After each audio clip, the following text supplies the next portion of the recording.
En el video anterior les comentamos sobre las travesías que tomaron algunos personajes para descubrir lo que en ese momento se hacían llamar las provincias del Pirú o Pirú. Nadie había llegado tan lejos en ese momento como la expedición de Pizarro y sus socios. Sin embargo, estos viajes llegaron a un punto bien importante en la isla del Gallo. Los expedicionarios, que no lograron irse con Almagro, se quedaron en una desértica isla del Gallo. Fueron como 80 personas que tuvieron que quedarse allí, incluso faltando lo que era necesario para vivir. Al mes de permanecer allí, a Pizarro se le ocurre enviar a Panamá al único navío que tenían para que lo repararan y volviese con Almagro. Quien estuvo a cargo de esa misión fue Carbayuelo, pero con él también iba un tal Lobato, que en secreto llevaba los malestares de sus compañeros para que sean expuestos ante el gobernador. Por más cuidado que tuvieron Pizarro y Almagro de que llegasen cartas a Panamá, sí hubo algunas que llegaron. Entre ellas, llegó una famosa cuarteta a la mujer de Pedro de los Ríos, que decía lo siguiente: «Pues señor, mírelo por entero, que allá va el recogedor y acá queda el carnicero». La situación de los soldados en la isla era intolerable, debido a que habían quienes morían a diario por la falta de alimentos. Todo esto se lo hicieron saber al gobernador de Panamá. Hasta Pizarro reconoce que la gente estaba de mala gana y contra su voluntad. Pedro de los Ríos convocó a 3 testigos, quienes declararon lo mal que estaba la gente allá y sus deseos de volver a Panamá, no solo por la falta de alimentos, sino también por los malos tratos que recibían de Almagro y Pizarro. Esto se ratifica en una carta colectiva que firmaron 14 de los isleños, en donde no se niega que las tierras sean ricas, pero se hace hincapié en los maltratos recibidos. Se proponía que no se dejase la expedición,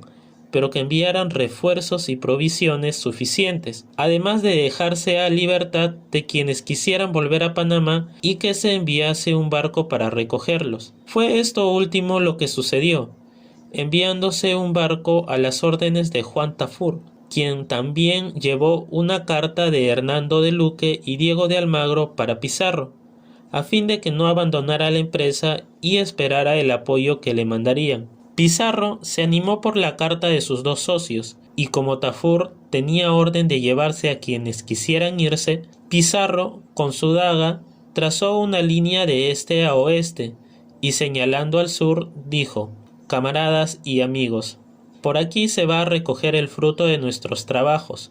Por allí», señalando al norte, «a Panamá a vivir en la pobreza y el olvido».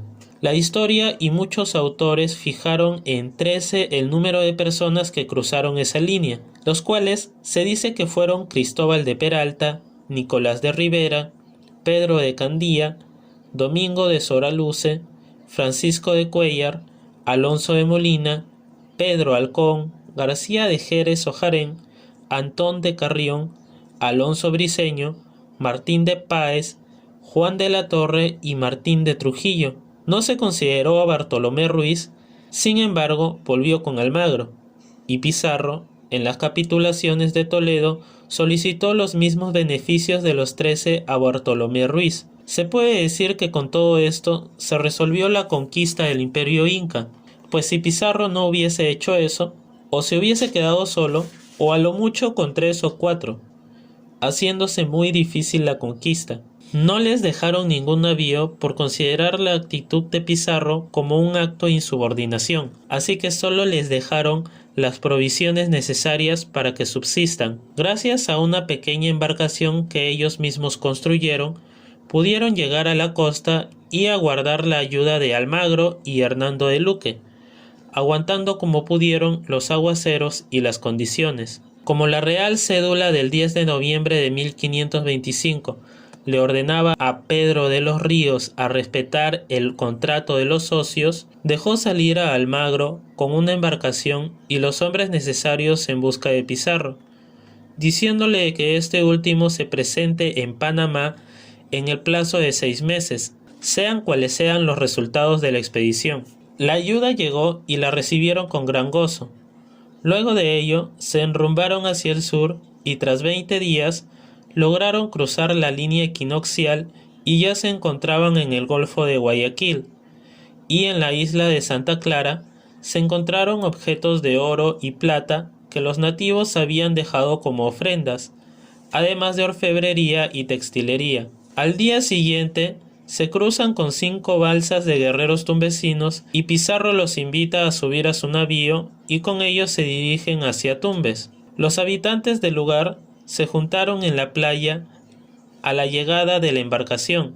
Sin embargo, estuvieron tranquilos debido a que con los españoles venían sus hermanos de raza. Parece que en ese pueblo estaba un nativo noble, probablemente enviado por el Inca, y quiso visitar el navío de los españoles. Se le recibió con cortesía y se le dio de probar la comida que comían los españoles. Además, Pizarro le regaló un hacha de hierro y el curaca se fue satisfecho.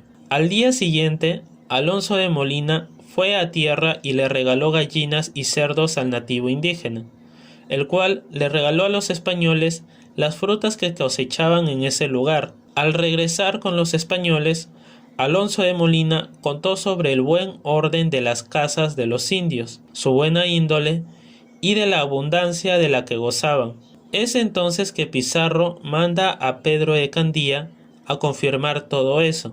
Este último fue en su caballo con una espada y un arcabuz. Apareció así ante los indios, quienes quedaron más impresionados cuando Pedro de Candía le disparó a un tablón con su arcabuz, atravesándolo por completo. Los nativos se sorprendieron mucho y hasta le atribuyeron un carácter sobrehumano.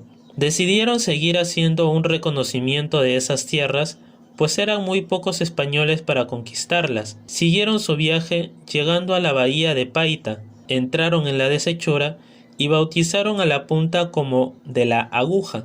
Así también se llamó un cerro próximo. Luego entraron a un puerto al que llamaron Santa Cruz. Los nativos de aquel lugar se acercaron al navío de los españoles con sus canoas, llevando presentes, y a través de un intérprete, estos nativos les hicieron saber a los españoles que una señora de aquellas tierras deseaba verlos, pero Pizarro agradeció la invitación y prometió ir hacia donde ella cuando volviesen por allí. Siguieron su viaje, pero lo curioso fue que un español llamado Bocanegra decidió quedarse en tierra con los nativos, y cerciorándose los españoles de que ese era su deseo, continuaron con su viaje. En el viaje tuvieron noticias de que al sur se hallaban las tierras del régulo de Chincha, el señor más poderoso de la costa, después del Gran Chimú. Al parecer, se quedó grabado en los españoles este nombre de Chincha, debido a que se mencionaron en la Real Cédula del 26 de julio de 1529. Aparecieron nuevamente en las capitulaciones de Toledo. Con todo esto, los españoles volvieron al puerto de Santa Cruz para recoger a Alonso de Molina y por la invitación que les había hecho la cacica. Esta se presentó en la embarcación siendo bien recibida. Ella instó a Pizarro a bajar a tierra y así lo hizo junto a Bartolomé Ruiz y algunos otros más. Fueron recibidos en una ramada donde se les invitó a comer comida del lugar y fue allí donde Pizarro, a través de intérpretes, aprovechó para darles a conocer al entre comillas verdadero Dios y hacerles aceptar como único señor al rey de España. Se quedaron en tierra Alonso de Molina y un marinero sienés, pero los españoles se llevaron a 2 indios. A uno lo llamaron Felipillo y a otro lo llamaron Don Martín. El navío pasó por la punta de Santa Elena y luego por Puerto Viejo, en donde se llevaron a otro muchacho a quien llamaron Don Juan. Luego se fueron a la Gorgona. Luego de esto, Pizarro volvió a Panamá y habiendo pasado casi 4 años desde su primer viaje, todos se alegraron por su llegada y por las noticias de aquellas tierras. Ya no se les podía tomar por locos y a las tierras descubiertas como improductibles, debido a todas las cosas que llevaron los expedicionarios de las tierras descubiertas. Los 3 socios acordaron presentarse al gobernador de Panamá, Pedro de los Ríos, para que ayudase con el reclutamiento de gente y demás propósitos que requería la empresa, teniendo en cuenta lo que había fijado el rey de España por Real Cédula. Para esto tomó la palabra Hernando de Luque. Pedro de los Ríos los escuchó y después de hacerlo, les dijo que si estuviera en sus manos ayudarles, lo haría, pero que no podía permitir que mueran más gente de la que había muerto, aunque las tierras parecieran muy abastecidas. Los socios se convencieron que no iban a obtener nada del gobernador. Es entonces cuando se decide enviar a España a un mensajero para que informara de todo al rey y consiguiera el permiso para conquistar y poblar el Perú. Los socios discutieron y al final acordaron que sea el mismo Pizarro el que hiciera dicha misión. Hernando de Luque insistió en que fuera un tercero ajeno a ellos, o un tercero que acompañase a Pizarro, o en su defecto que fuesen Pizarro y Almagro juntos, previendo lo que al final sucedió, que se produciera sin igualdad y sin respetar lo acordado. En sí, lo acordado era que se diese para Pizarro la gobernación de la tierra descubierta, para Almagro el título de adelantado y para Hernando de Luque el obispado de Tumbes, para Bartolomé Ruiz el alguacilazgo mayor y para los 13 del Gallo los privilegios que correspondían. Pizarro partió con Pedro de Candía junto a algunos indios y productos de las tierras descubiertas. Salieron en los primeros meses de 1528 y llegaron a Sevilla en la primavera de 1529. Ni bien llegó a la ciudad de Betis, lo pusieron en la cárcel, debido a una demanda judicial interpuesta por el bachiller Fernando de Enciso. Sucede que Pizarro había sido parte de la expedición que a órdenes de Alonso de Ojeda iba a poblar tierra firme. En ausencia de Ojeda, Enciso quedó en su lugar. Pizarro y otros colonos eran deudores suyos, y es entonces que Enciso aprovechó el paso de Pizarro por Sevilla para reclamar lo suyo. Sin embargo, posteriormente se dio orden para que se liberase a Pizarro. El rey se encontraba en Toledo y hasta allá se dirigió Pizarro. No se sabe si antes de entrevistarse con el rey haya pasado por su ciudad natal, pero puede que lo haya hecho después, influyendo tal vez en los vecinos el título de gobernador de las tierras recién descubiertas. Pizarro se trajo de estas tierras a su hermano Hernando Pizarro y a sus hermanos de padre Juan y Gonzalo Pizarro, a Francisco Martín de Alcántara, su hermano de madre, a Francisco de Orellana, quien fue el descubridor del Amazonas. Además estuvieron Juan Pizarro de Orellana, Juan Pesoto de Herrera, Pres Álvarez Holguín, García Chávez, Alonso de Toro, Diego de Alvarado, Francisco y Diego de Chávez, Diego Pizarro, Gonzalo de Tapia y Fray Jerónimo de Loaiza, el primer arzobispo de Lima.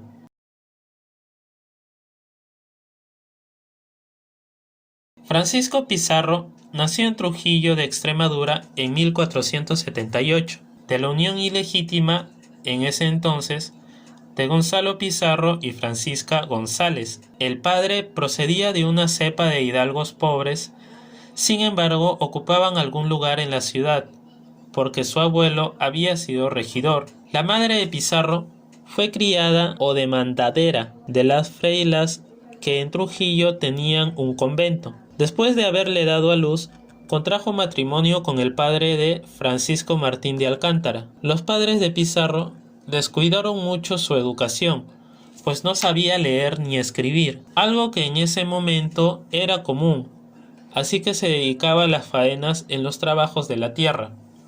Muchos dicen que se dedicaba a la crianza de puercos, y no se descarta eso, porque esa actividad era extendida en ese entonces y en ese lugar. Como sucedía en ese entonces a jóvenes de su edad, y siguiendo los rastros de su padre, se decantó por la carrera de las armas y se enroló en una de las compañías que reclutaban y que estaban destinadas a Nápoles o al milanesado.